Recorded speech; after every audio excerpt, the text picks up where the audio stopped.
अभी इस वीडियो को देखने से पहले एक काम करो। अपना फोन उठाओ और स्क्रीन टाइम चेक करो। चौंक गए ना? कल का एवरेज निकालो तो शायद 5, 6 या 7 घंटे भी हो सकते हैं।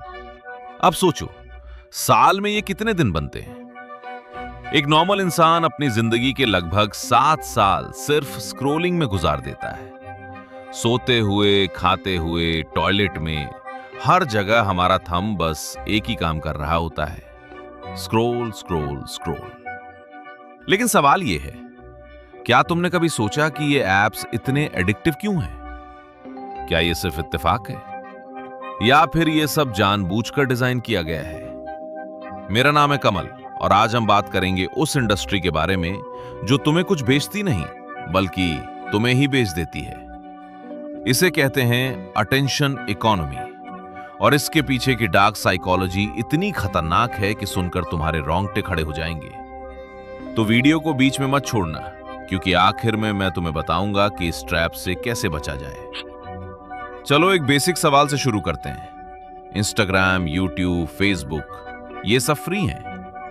कोई सब्सक्रिप्शन नहीं, कोई फीस नहीं। तो फिर ये कंपनियां अरबों खरबों डॉलर कमाती कैसे हैं? मेटा, फेसबुक, इंस्टाग्राम ने पिछले साल सिर्फ एडवर्टाइजिंग से जो रेवेन्यू कमाया वो कई देशों की पूरी जीडीपी से ज्यादा है। यूट्यूब हर साल अरबों डॉलर कमाता है। अब सोचो, अगर प्रोडक्ट फ्री है तो कंपनी की असली कमाई का सोर्स क्या है? जवाब है तुम्हारा टाइम, तुम्हारा डेटा और सबसे ज्यादा तुम्हारा अटेंशन। इस इंडस्ट्री में एक फेमस कहावत है, if you are not paying for the product you are the product. ये ऐप्स तुम्हें फ्री में इसलिए नहीं देते क्योंकि वो अच्छे हैं, वो इसलिए देते हैं क्योंकि हर मिनट जो तुम स्क्रीन पर बिताते हो वो मिनट एडवर्टाइजर्स को बेचा जाता है। यहां एक सवाल तुम्हारे लिए, कमेंट में बताओ, आज तुमने कितने घंटे सोशल मीडिया पर बिताए? ऑनेस्टली बताना, जज नहीं करूंगा। तो अब असली सवाल ये है, ये ऐप्स तुम्हारा अटेंशन खींचते कैसे हैं? इसके पीछे कोई जादू नहीं बल्कि साइकोलॉजी और न्यूरोसाइंस का बहुत सोचा समझा इस्तेमाल है। और यही है असली डार्क साइकोलॉजी। चलो एक एक्सपेरिमेंट की बात करते हैं जो 1950 के दशक में एक साइंटिस्ट B.F. स्किनर ने चूहों पर किया था। उसने एक बॉक्स बनाया जिसमें एक लिवर था। चूहा लिवर दबाता तो कभी खाना मिलता, कभी नहीं मिलता, रैंडम तरीके से। नतीजा क्या निकला? जो चूहे हर बार खाना पाते थे वो कुछ समय बाद लीवर दबाना बंद कर देते थे। लेकिन जिन चूहों को रैंडम रिवॉर्ड मिलता था वो बार बार दीवानों की तरह लीवर दबाते रहते थे, रुकते ही नहीं थे। इसे कहते हैं वेरिएबल रिवॉर्ड शेड्यूल।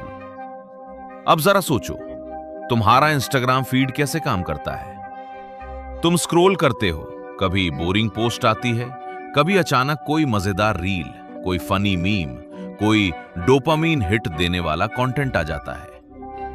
यह बिल्कुल वैसा ही है जैसे कैसीनो की स्लॉट मशीन।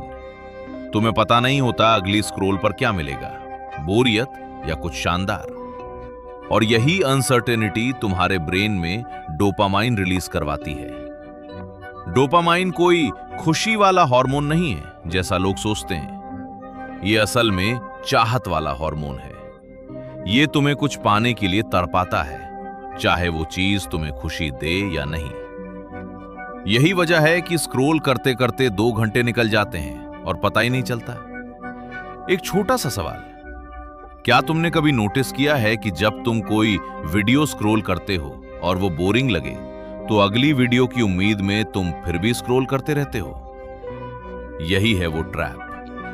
कमेंट में लिखो हां अगर तुम्हारे साथ भी ऐसा होता है। चलो एक और चीज की बात करते हैं जो शायद सबसे शातिर इन्वेंशन है, इन्फिनिट स्क्रॉल। इसे बनाने वाले इंसान का नाम है अज़ा रस्किन। साल 2006 में उन्होंने ये फीचर डिजाइन किया और आज खुद अज़ा रस्किन पब्लिकली कहते हैं कि ये उनकी जिंदगी का सबसे बड़ा पछतावा है। क्यों? क्योंकि इससे पहले वेबसाइट्स में नेक्स्ट पेज जैसा एक बटन होता था। वो बटन एक नेचुरल स्टॉपिंग पॉइंट देता था, दिमाग को एक मौका मिलता था सोचने का। क्या मुझे आगे भी देखना चाहिए? लेकिन इन्फिनिट स्क्रॉल ने वो स्टॉपिंग पॉइंट ही हटा दिया। अब कंटेंट कभी खत्म ही नहीं होता। तुम्हारा दिमाग कभी वो सिग्नल नहीं पाता जो कहे बस अब रुक जाओ। अज़ार अस्किन ने खुद एक इंटरव्यू में कहा था कि ये टेक्निक बच्चों को बिहेवियरली इंजीनियर करने जैसा है, बिल्कुल वैसे जैसे किसी को नशे की लत लगाई जाती है। और ये सिर्फ स्क्रॉल तक सीमित नहीं है। सोचो, ऑटो प्ले, एक एपिसोड खत्म होते ही अगला अपने आप शुरू हो जाता है। रेड नोटिफिकेशन डॉट्स, लाल रंग तुम्हारे ब्रेन में अर्जेंसी क्रिएट करता है। स्ट्रीक्स, स्नैपचैट की स्ट्रीक तोड़ने का डर तुम्हें रोजाना ऐप खोलने पर मजबूर करता है। ये सब कोई कोइंसिडेंस नहीं है। हर एक फीचर के पीछे साइकोलॉजिस्ट और बिहेवियर डिजाइनर्स की पूरी टीम बैठी होती है, जिनका काम ही है तुम्हें ज्यादा से ज्यादा देर तक स्क्रीन पर रोकना। अब मुझे बताओ कमेंट में, तुम्हें सबसे ज्यादा किस चीज ने एडिक्ट किया है? रील्स, शॉर्ट्स या नोटिफिकेशंस? अब बात करते हैं इंसानी माइंड के सबसे गहरे डर की, सोशल रिजेक्शन का डर। हजारों साल पहले इंसान का सर्वाइवल ग्रुप में रहने पर डिपेंड करता था। अगर कोई इंसान ग्रुप से बाहर निकाल दिया जाता तो उसकी मौत लगभग तय थी। इसलिए हमारा दिमाग इवोल्यूशन के जरिए ऐसा बना कि हमें सोशल अप्रूवल की भूख हो, हमें दूसरों की मंजूरी चाहिए, हमें बिलोंग करना है। अब सोशल मीडिया कंपनियों ने इस गहरी साइकोलॉजिकल जरूरत को पकड़ लिया और उसे एक प्रोडक्ट फीचर बना दिया। Likes, comments, followers, shares. जब तुम कोई पोस्ट डालते हो और लाइक्स आना शुरू होते हैं तो तुम्हारा ब्रेन वैसे ही रिएक्ट करता है जैसे किसी ने तुम्हें असल जिंदगी में अप्रिशिएट किया हो। डोपामीन रिलीज होता है और जब लाइक्स नहीं आते तुम्हें बुरा लगता है, थोड़ा रिजेक्टेड सा महसूस होता है। इंटरेस्टिंग बात यह है, फेसबुक ने खुद ये नोटिफिकेशन डिजाइन किया कि लाइक्स तुम्हें तुरंत नहीं दिखाए जाते, बल्कि थोड़े डिले के साथ आते हैं। और कभी कभी सारे नोटिफिकेशंस एक साथ भेजे जाते हैं। क्यों? ताकि तुम बार बार ऐप खोलो, ये चेक करने के लिए कि किसने लाइक किया, किसने कमेंट किया। ये है सोशल वैलिडेशन लूप और ये उतना ही एडिक्टिव है जितना कोई भी नशा। एक सवाल तुम्हारे लिए, क्या तुमने कभी अपनी कोई पोस्ट सिर्फ इसलिए डिलीट की है क्योंकि उस पर लाइक्स कम आए थे? ऑनेस्टली कमेंट में बताओ। तुम अकेले नहीं हो, ये बहुत कॉमन है। एक और शब्द जो शायद तुमने सुना होगा, FOMO, fear of missing out. ये डर कि कहीं कुछ इंपॉर्टेंट मिस तो नहीं हो रहा, हमें बार बार फोन चेक करने पर मजबूर करता है। स्टोरीज का फीचर, लाइव वीडियोस, अभी 5 लोग इसे देख रहे हैं जैसे लेबल्स, ये सब फोमो को ट्रिगर करने के लिए डिजाइन किए गए हैं। और फिर आती हैं नोटिफिकेशंस। एक साधारण सा रेड डॉट, ये तुम्हारे ब्रेन में एक इनकम्प्लीट टास्क जैसा फील कराता है। साइकोलॉजी में इसे कहते हैं ज़ाइगार्निक इफेक्ट। हमारा दिमाग अधूरे कामों को पूरा करने के लिए बेचैन रहता है, इसलिए जब तक तुम वो नोटिफिकेशन चेक नहीं कर लेते, एक अजीब सी बेचैनी बनी रहती है। कंपनियां इस बेचैनी को जानबूझकर क्रिएट करती हैं। चलो अब कुछ फैक्ट्स देखते हैं ताकि तुम्हें अंदाजा हो कि ये सब कितना बड़ा बिजनेस है। एक एवरेज इंसान अपने फोन को दिन में लगभग 150 से 200 बार अनलॉक करता है। सोशल मीडिया कंपनीज हर साल यूजर्स के अटेंशन से सैकड़ों अरब डॉलर कमाती हैं सिर्फ एडवर्टाइजिंग से। हर एक्स्ट्रा मिनट जो तुम ऐप पर बिताते हो वो सीधे कंपनी के रेवेन्यू में जुड़ता है।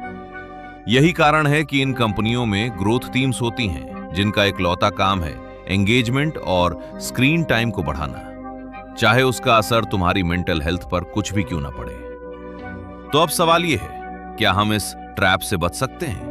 हाँ, बिल्कुल बच सकते हैं। कुछ आसान तरीके हैं। 1. नोटिफिकेशंस बंद करो, सिर्फ जरूरी वाले रखो, बाकी सब ऑफ कर दो। 2. स्क्रीन टाइम लिमिट सेट करो, फोन में ही ये फीचर मौजूद है, यूज करो इसे। 3. ग्रेस्केल मोड ट्राई करो, फोन की स्क्रीन को ब्लैक एंड व्हाइट कर दो। रंग दिमाग को अट्रैक्ट करते हैं, ग्रेस्केल में एप्स उतने एडिक्टिव नहीं लगते। 4. एक नो फोन जोन बनाओ, जैसे खाने की टेबल या सोने से 1 घंटा पहले। 5. सबसे जरूरी, अवेयरनेस रखो। अब जब तुम्हें पता है कि ये सब जानबूझकर डिजाइन किया गया है, तो अगली बार जब तुम स्क्रॉल करोगे, एक पल रुककर सोचना, क्या मैं जानबूझकर स्क्रॉल कर रहा हूं या ये ऐप मुझे कंट्रोल कर रहा है?